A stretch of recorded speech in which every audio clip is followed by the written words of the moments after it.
We begin at 5 with the debate over expanding Medicaid in Florida. Good evening, I'm Eden Schultz. And I'm Julie Montanaro. So far, Florida has refused to take $50 billion of federal expansion money.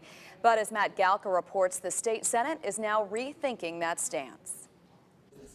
It was standing room only in the Florida Senate's health policy meeting. $50 billion of federal health care money is on the line in the form of a Medicaid expansion proposal. People are suffering for the lack of adequate, affordable, quality health care. Florida is at risk of losing more than $1 billion of federal low-income pool funding. That money goes towards hospitals treating the uninsured or underinsured. That has led to the Senate's proposal of a state-run insurance exchange for low-income Floridians as long as they work, attend school, or pay premiums. We have to look at options to keep our hospitals open, a lot of our healthcare systems that depend on this low-income pool money, to figure out how we're going to survive. Getting the House on board with an expansion proposal in the past has always been a tough sell.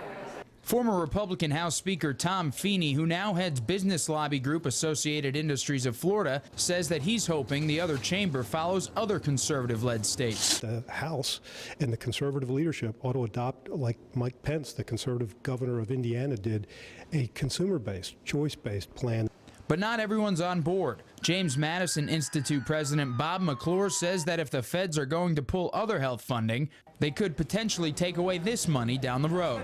They're not reliable for a proven source of funding for the state that's been in place for years. Why would we double down on that? If Florida doesn't accept the $50 billion, it goes toward other states that do expand Medicaid. In Tallahassee, Matt Galka, WCTV Eyewitness News.